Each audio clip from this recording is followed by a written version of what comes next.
Hey, everybody. Welcome to the Daily Objective. And today we're going to be talking about the kids wearing masks for as long as they have been and the possibility of them finally being allowed to breathe without the mask on.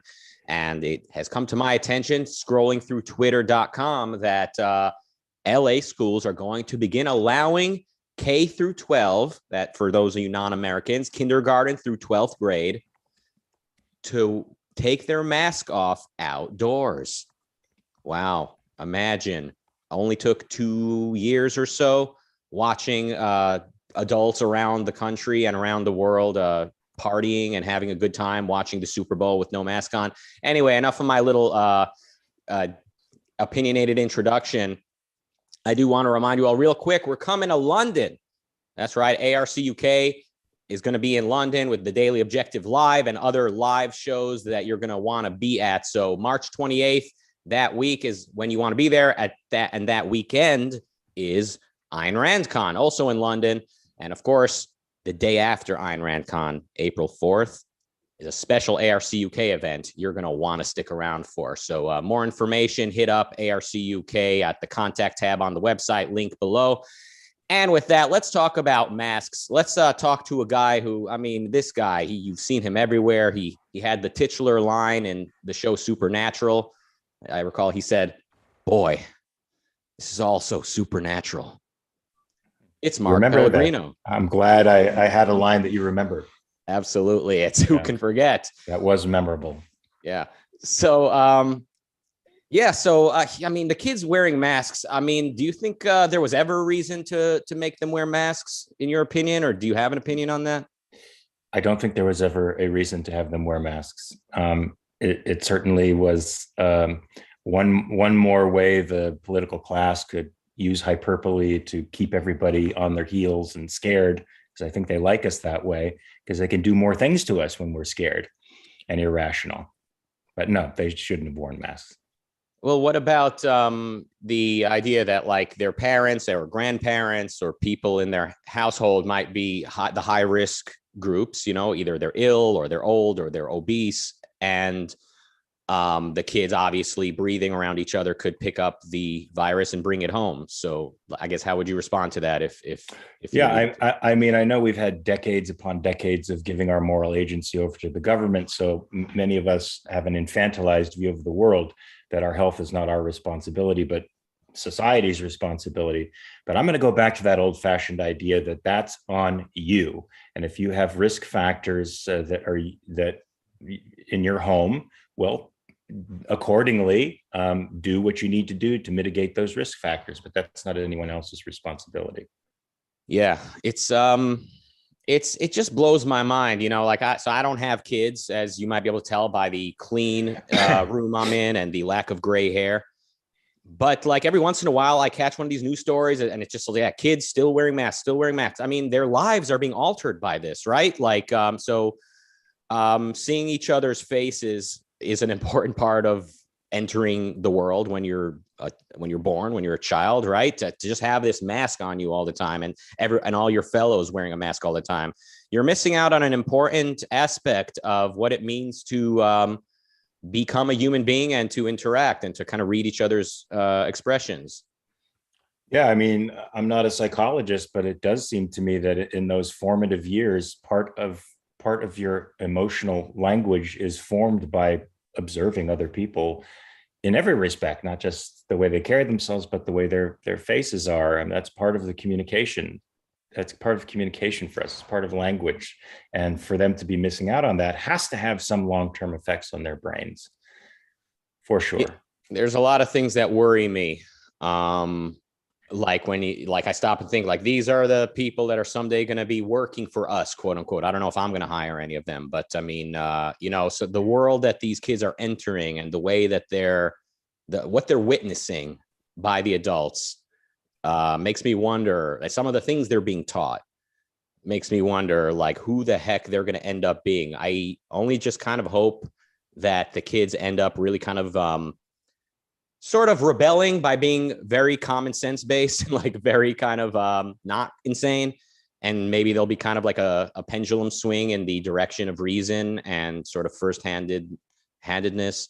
That's my hope, because this is bad. This is really bad. Well, clearly you don't communicate with many teenagers on social media, because my experience of them is that the majority are falling into radical skepticism. They're falling into line ideologically with what they're being taught with respect to identity, what identity means, where it comes from, and they're following the fear that the politicians are asserting on all of us. And I think they're going to be kids that are born from chronic fear, and it's going to be really, really hard to overcome that later on. Right. The kids, I mean, many of them are on TikTok, the app, but of course they're on every social media. So this, the current generation of youths, they basically been told by the adults, like your opinion matters as much as anyone's, even more, in fact, because you are more woke, you are less primitive, you're less kind of inherently patriarchal and racist and homophobic and all the things that your ancestors and parents are. And this is a message progressives have told the youth for many generations. But I mean, today's teenagers, they basically rule the world. If today's teenagers want to end your career, it just takes a little bit of concerted effort and a little bit of rabble rousing by a few influential ones. And social media can absolutely end an adult's career. So these kids, they're basically, and they're telling us how to speak. Wow, I like the fact that I'm speaking about them now. I've really, adulthood is really, really becoming real to me now. I guess it's about time. Yeah. So you say radical skepticism. So I think, so if I understand, it's that skepticism tells the individual you can't really know anything. Everything is sort of everything, all bets are off. And then as a result of that, people turn to group identity. So all you can really turn to is people who are in the same group as you, whether it be racial, sexual preference, ability, and so on. And but even some of those are becoming fluid and not relative to reality, not even the concrete perceptual realities. So sexuality, gender, all of that stuff is fluid. It's on a spectrum, and it's up to you to, based on what you feel and what you feel, not about what you think or what you observe in the world. And it even seems like in some respects racial identity is turning in that way too. Wasn't there a head of the NAACP chapter for many years who was actually white but identified as Black? Rachel Dolezal, if I recall. And that was fun. I mean, I think most people kind of laughed at her, but definitely when it comes to sex or gender, if you say, I feel like I'm this gender, and anyone laughs at you, that person's life is in deep S. So it could be, I mean, I know it's hard to imagine, but the day could come where the whitest cracker on earth says, I feel I'm actually Black, and people need to respect that, or it's political suicide, meaning they're going to lose their job and so on. I think Zuby made a point of breaking the women's deadlift record on social media and claiming, as he did it, that he identified as a woman when he did it. So he should get credit in the record books for that. Yeah, I mean, it's just a way of challenging the relativism, the extreme relativism out there, and the idea that there's no objective reality when there is. Yeah, absolutely. The I mean, when it comes to gender, definitely the new school approach is definitely taken over. So you may not mock somebody for saying they feel a certain gender or something like that, but when it comes to race, it's not quite the same yet, but it could become exactly the same. So the day could come when I tell Zuby, I'm actually more Black than you. In fact, I looked at your DNA, you're 95% African and like 5% other. I'm actually 100% of African descent, the way I feel. And now Zuby is actually oppressing me. So that day could come. And I know it's hard to picture, but folks, look at the world around us and tell me it's a fantasy. Tell me it's impossible. So yeah, we're already living in a Kafka novel. Yes, I'm not familiar with Kafka, but actually, this brings us to the super chat. Jonathan Honig with $1.99, thank you. And then Marilyn with $5 says, "Is there an analogy to the Comper Chicos? explain, is that what she meant to write? Gwynplaine, who had no control over his facial expression. I guess Gwynplaine was one of the characters. So I haven't read Comprachicos, but I know Rand invokes it, refers to it in her.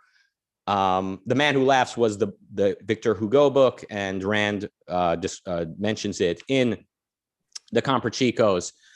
It definitely comes to mind when it comes to these kids walking around with masks all the time. But of course, I mean, the level of horror described in The Man Who Laughs is pretty shocking.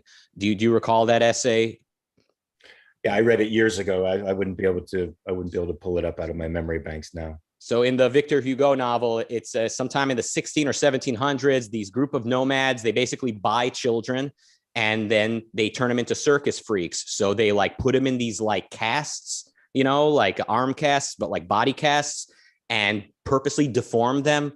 And then when they're like 10 years old, take them out of the casing and now they look absolutely horrific. And now they can laugh at them and treat them like circus animals. So it's horrifying to read. And I think Rand's point in the essay is that progressive educators are doing this to children mentally. They're kind of crippling them mentally, stopping their development, and then basically shaming them later, or just like leaving them to be confused and without any guidance. So yeah, the Comprachicos is definitely a horrifying essay to read. I've always struggled with the level of detail that Rand goes into. You know, she talks about how the kids form different groups and how some of them assume this position of like leadership and others are more like followers. I've always struggled, like how much of this is Rand's sort of how much is this Rand like kind of taking literary liberty, or has she actually like investigated children being educated in a progressive environment? I mean, I struggle a little bit to see how Rand is being inductive. It's a rare case in Rand's nonfiction when I struggle to see how she can be so definitive in the way she describes something. But nevertheless, she definitely makes the case that progressive education is doing terrible things to the minds of children. And now add masks to this. Now kids are basically just staring at a masked fellow student, and fellow students probably being told to keep their social distance. I doubt if any of it's really working, right? I mean, a bunch of kids in a classroom together. I mean, you see how adults are, right? Like sooner or later, like people just kind of forget to be distant. Like I have my doubts over if you know, making them wear masks is even curbing the spread of the virus. But yeah, I would doubt that it is. Yeah. Another super chat. Roland with €4.99 says, I'm giving you €4.99, but I identify as a €5,000 contributor. Thank you. I will. We're going to tell the bank that that's what your money identifies at. Marilyn with $5 says Gwynplaine had his face permanently deformed into a grin. I guess that would be one of the characters in The Man Who Laughs that Rand reads from at the beginning of her essay. Sounds horrific. I've never actually read anything by Victor Hugo. I've got a couple of his books. Yes, I'm still planning on it. I got so much I'm reading. It's like I still haven't gotten the time to get to it. Yeah. So sounds like you would recommend it. Yes. Yeah.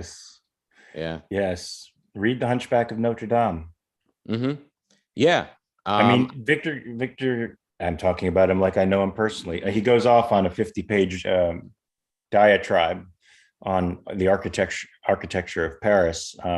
You can skip that, but the rest, yeah. It doesn't change the story in any way. The story is fantastic, very moving.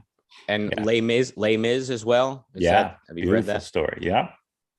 Cool. I mean, it's definitely on the list. So I'm gonna try to bump it to the top. Thank you, Regina, for the €3. So I guess all that's really left to point out is if there was ever a time to push to get rid of government schools, I think this would be it. I like to call them government schools, not public schools, which sounds so benign, right? Sounds like walking through a public park. They're government schools. They teach what the government says, and they tell kids to wear masks and whatever the government dictates. It's absolutely ridiculous. And if ever there was just a clear time to see the benefit of A, homeschooling, and B, privatizing education. I think this is it. So I think both of those have gone up markedly since the pandemic. When parents finally got to see what their children were ingesting in the classroom, they were horrified. And, you know, they should have been aware of that stuff all along. It just shows you how, in every respect, when the state takes over moral agency, it leaves you not thinking about those aspects of your life that you have to think about. Parents have to think about what their children are thinking about, what they're ingesting psychologically and intellectually. That's part of their job. And the fact that they would drop kids off and presume that, you know, the role was being taken over by these state-funded, unionized schools was foolish on their part. And I think they got a wake-up call during the pandemic. This is just icing on the cake. The mask mandates is just icing on the cake. Yeah, it's just it's something we can see and kind of gauge the damage of. But anyone who's been living in the United States, or probably other countries that have public education, but certainly the United States, I can speak to, who's kind of seen how these people turn out, a lot of them.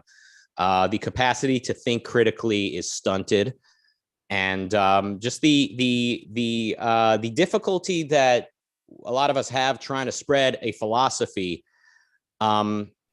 becomes so apparent when we're met with the types of minds who have been taught to disintegrate, to look at everything in a separate category, in a separate compartment, and to never integrate, to never follow any principles. Would you say you're familiar with that?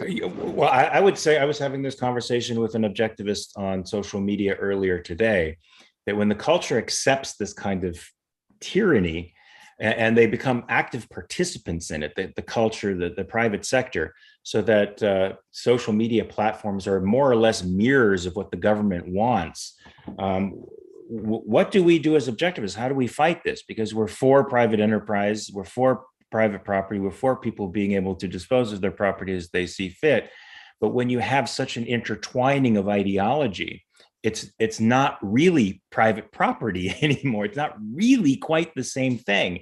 And so it feels like the use of the private sector by government is the way in which they keep us from, you know, storming the Bastille, so to speak, because a few of us principled folks think private sector should be able to do as it pleases.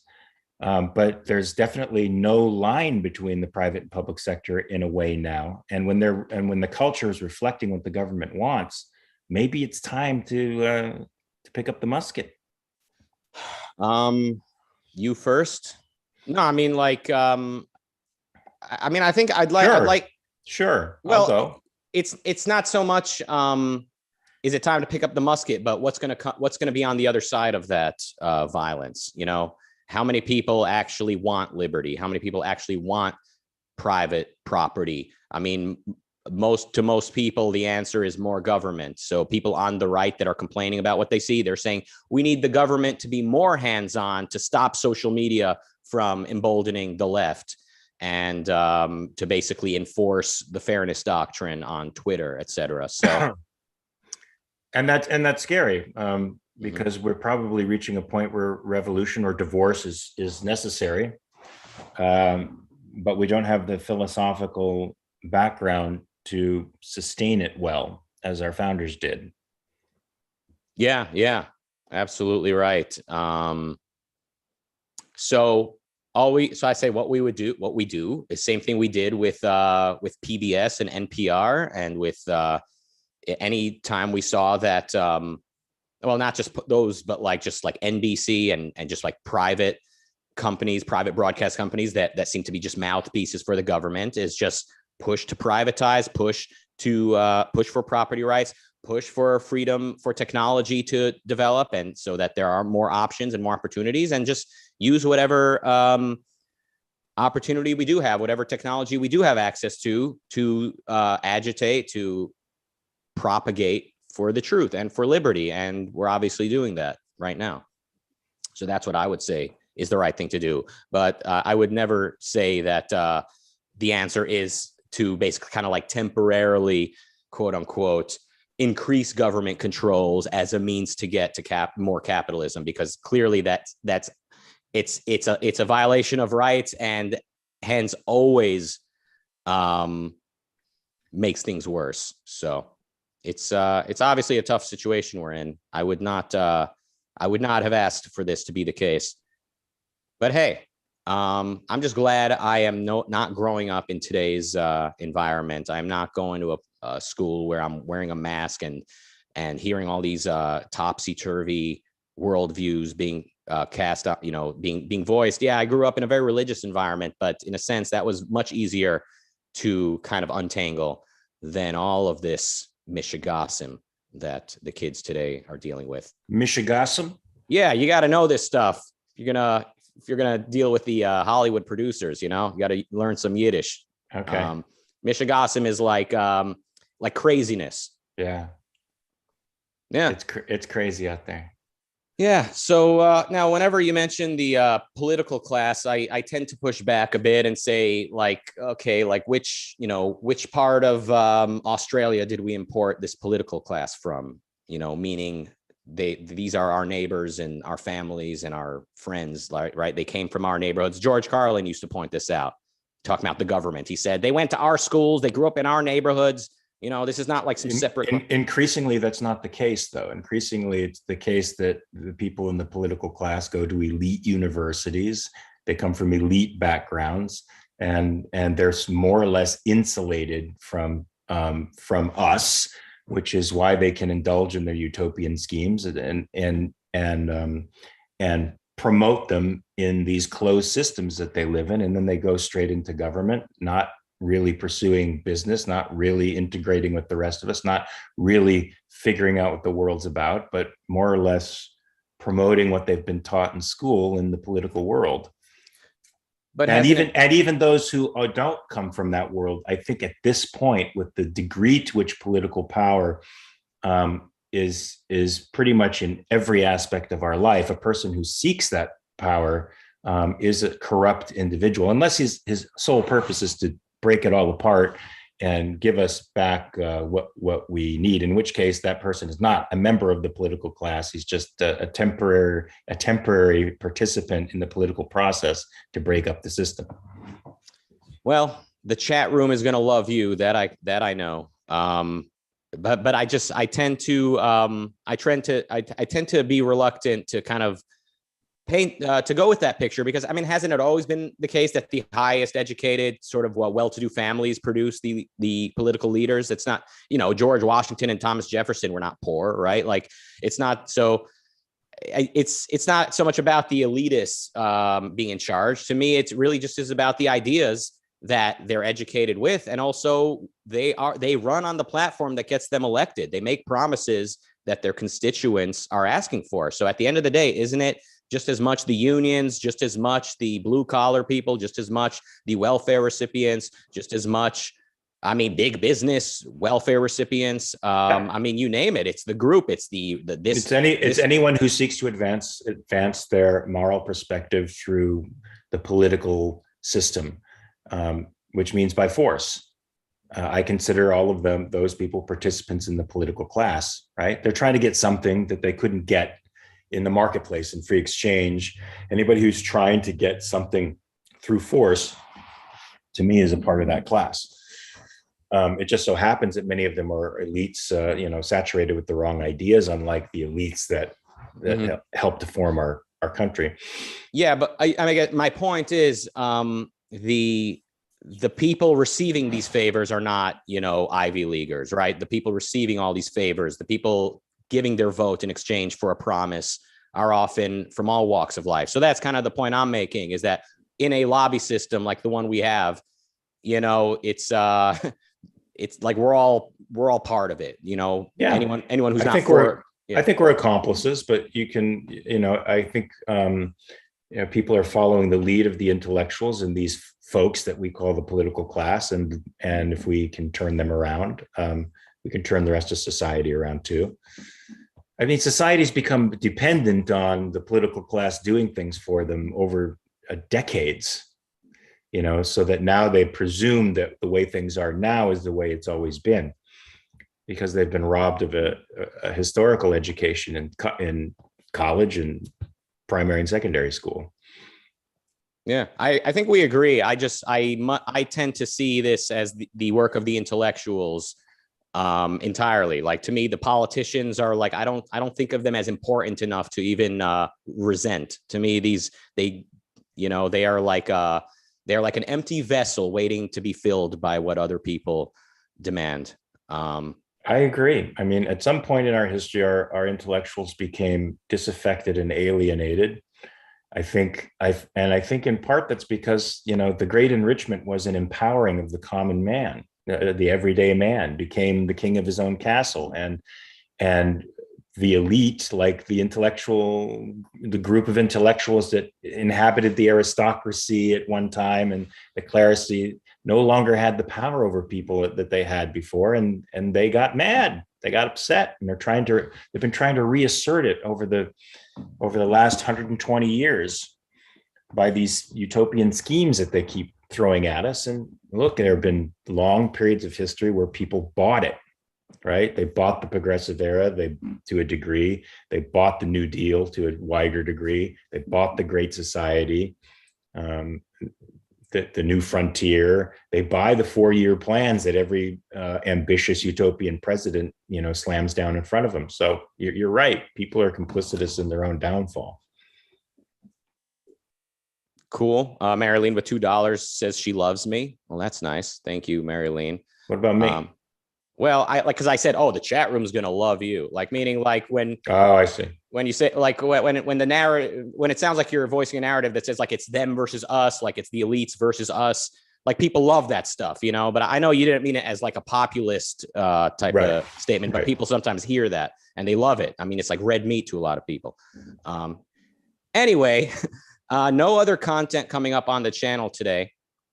But if you're in London, go to the London Ayn Rand meetup. And today's topic of discussion is concept formation. It's coming up at 7 p.m. UK time. And the meetup is at 8 Devonshire Square. I guess that's number 8, like that's the address, 8 Devonshire Square. Well, that sounds nice. I can't make it. You can't make it. You did post in our Zoom chat room something, but I don't think that was meant to be announced on the show.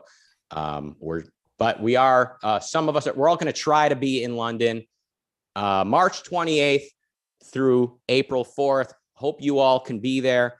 And I'm going to be there. Hence, I took the vaccine booster shot, which has made me feel like the S word for the last several days. Did you take Moderna or Pfizer? Moderna. Yeah. It sounds cooler. I like that word. Yeah. That one hurts people. Well, no pain, no gain. I've heard it said that that the stronger your immune system, the more side effects you get from the vaccine, which is good because like old people would probably die from some of the side effects with their immune system. Jesus. If it were the other way around. So it's good. It's a good thing that people with weak immune systems don't suffer the same side effects. So I have no immune system is what you're saying. So I had no side effects. That's not at all what I'm saying. You might actually be superhuman. Wait, you want me to die is what you're saying? Not quite. Okay. Not yet. Not before the week of March 28th, when I hope you can make it to London. Rat Lover with 20 pounds says, I hope you feel better as soon as possible, Rucka. Well, that's nice of you. Nothing lifts me up like super chats. All right. I guess we can jump over to Clubhouse. Hope to see some of you there. Thanks, Mark. Thank you. Everybody, push for privatized education and put as much care into your kids' education as you do into your iPhone, and everything will be okay. And goodbye.